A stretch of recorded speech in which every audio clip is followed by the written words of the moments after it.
ջան, հունիսի 7-ը իսկապես ճակատագրական ընտրությունների օր է։ Հունիսի 7-ը ընտրություն է քանդողների և կառուցողների միջև։ Մի քանի օր առաջ հենց այստեղ դիմելով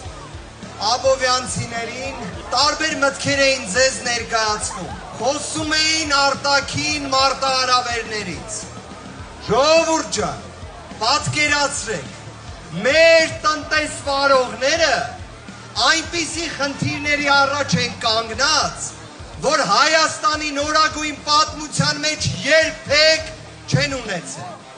Ու ինչ է անում այսօրվա իշխանությունը։ Ոչինչ։ Մենք ունենք բազմաթիվ հայրենակիցներ, որոնք պետության հոգացության կարիք ունեն, պաշտպանության կարիք ունեն։ Գիտեք, հասարակությանը, քո ժողովրդին, քո քաղաքացիներին սիրում են գործով,